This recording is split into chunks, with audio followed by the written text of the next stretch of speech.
Pete Bevacqua, the Notre Dame athletic director, spoke yesterday about sort of how things kind of took a turn when it came to dealing with the ACC and Jim Phillips, the commissioner of the ACC. Let's take a listen. I think it was like a 3.5 week campaign. Saw the first social media post, and my gut reaction was somebody in their social media department got over their skis and did something that the ACC was going to correct. And quite frankly, I was kind of expecting a phone call saying, hey, sorry about that. It won't happen again.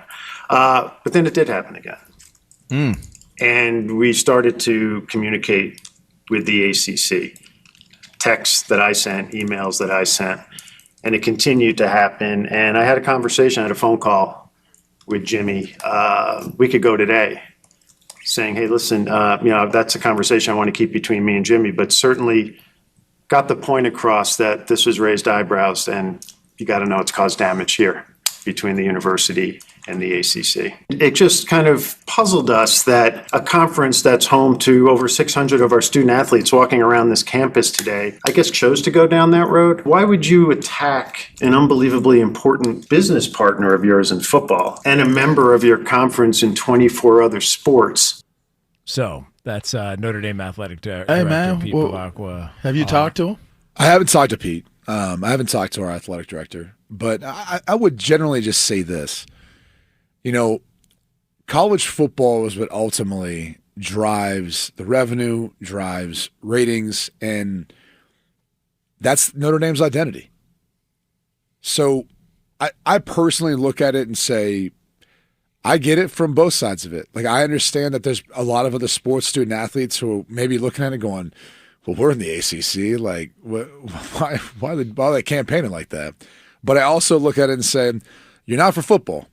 And if Jim Phillips, who's the conference commissioner, is okay with them pushing for a team like Miami, pushing for their conference champion, Duke, like, I get it. That's fine. I don't have a problem with it. Like, I don't look at social media, and maybe that's just the difference in age and experience and all that as social media. Like, I don't look at it to be this sort of professional platform. It's just not. So when we really want to boil this down and say, well, there was a campaign for to me personally, I'm like, all right, like, water under the bridge. I think one of the things that I looked at, it was like, okay, this is more of what I would say is kind of an issue is when you do something out of the norm, like the ACC network continually playing the Notre Dame Miami game for like 2-3 days straight, whatever it was. When you see stuff like that, you're like, okay, that's a little different. Like, that's someone who's actually taking cable channel like airtime, and they're playing it over and over and over again, which is out of the norm. They've never done that before. What do you ever. think the intentions were? The intentions were to make sure they reminded people that Miami beat Notre Dame. It's like political ads that you see. Exactly. Like, that was where you kind of felt like, okay. But you're making it a us versus them thing. And that's kind of what the AD is really trying to drive home here, right? Yeah, and I think the one thing that gets a little bit, like where the water gets a little muddied is like, you have a partial affiliation. So even though it's 24 other sports, you're also playing 5 games a year that are against the ACC. Mm-hmm. And the ACC schedules that. Like, Notre Dame doesn't have any control over which 5 those are. There's a lot of people who don't understand how the scheduling comes about for Notre Dame. That's part of that. A lot of people, by the way, are like, oh, the ACC saved Notre Dame during COVID. And there's some truth to that as far as what that schedule is going to look like for them because of how various conferences handled COVID. I will remind people, too, though, the one year they were a part of a conference, they swept the regular season, and they played the conference championship game. Lost to Clemson, but still, like, if people wanted to join a conference, that's fine. I think Notre Dame's going to compare favorably versus most. They would have in the playoff this year versus SEC opponents. But I think the greater thing that I would draw or point to that ultimately led to the frustration from Notre Dame fans not getting the playoff, at least in regards to the ACC, was the way they went about determining who played the conference championship game. That should be the same for every Power 4 conference.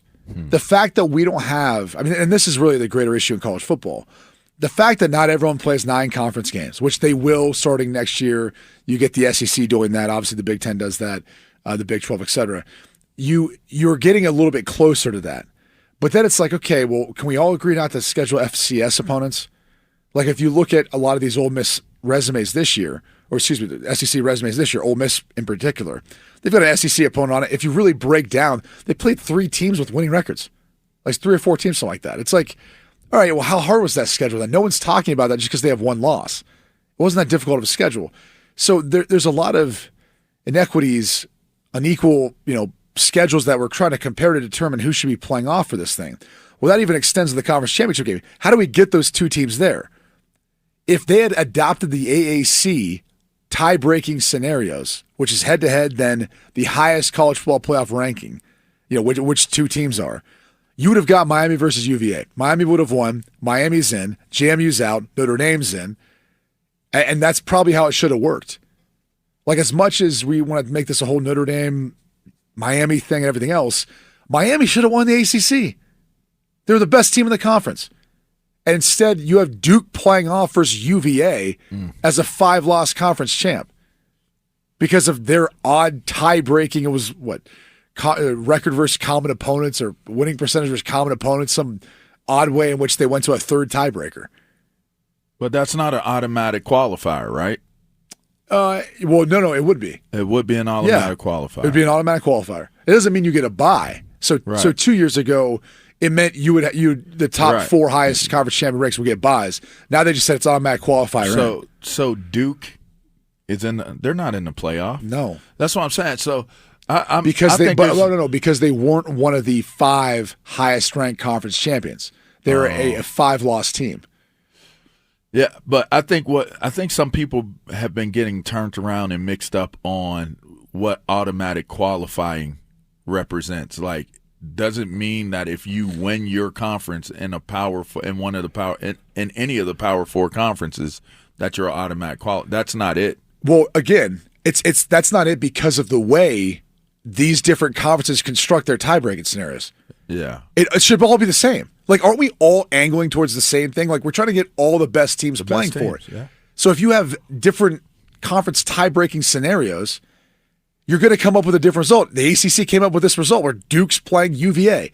And if Duke wins, the disaster scenario for the ACC, they have to sit there and look at their conference champ with 5 losses that's not going to get in the playoff. Right. And had no shot at getting in the playoff, even though ESPN had someone there standing on campus with a microphone like, yeah, Jonas, I'm here down we think the Duke Blue Devils may have a shot at getting in there. It's like, no, they have no shot. But you get an ACC team into the college football playoff, though. You do, but they're not recognized as their conference champ. Right. That's what I'm saying. They have to be lucky enough that the committee finally moved them ahead of Notre Dame because of the head-to-head. Like Ohio State wasn't in the Big Ten championship game last year, and think about it. And I said that I made this point before. You have a national title holder that didn't even win their conference. There's a conference. Yeah, there's a conference champ. All 4 teams last year in semifinals. None of them won the conference. Weird. I'm fine by that. But why should the conference championship matter? Like, okay, that brings up another question. Why should it again? If I'm I'm not trying to talk for Pete. I'm not trying to talk to anything else. Yep. I would step back from all of this and say we're not going to point out like how we feel like we were in. It was unjust with what happened. Mm-hmm. Let's talk about this whole process and let's better understand how we get to the best 12 teams playing for it. Because we don't all have the same criteria. We don't all have the same stuff. Mm-hmm. But everyone who wants to hold that over Notre Dame's head would join a conference. You don't need to join a conference in order to win the national championship. Because plenty of teams in conferences don't win their conference and go play for a national championship. Yeah. They played for one last year. Yeah. Look no further than last year. And to your point, Ohio State won it last year. And they didn't play in their conference championship. So, then it kind of devalues it all together. Mm-hmm. So now it makes it like, well, why don't we figure out a way of structuring this where those games are like playing games, during that weekend? Why are we doing conference championship weekend? Why can't we do like some sort of, hey, the top, however many teams in the rankings are all squaring off? Mm-hmm. You know what I'm saying? Mm-hmm. Like you could start that round there. As opposed to saying we got to play conference championships, then we got to go to the first round, then we got to go to the quarterfinal. Like you could expand this thing to 16, and we could start this thing a little sooner, which I think a lot of people would be all for. It's too many sensitivities on trying to get X amount of teams in. That's what I think.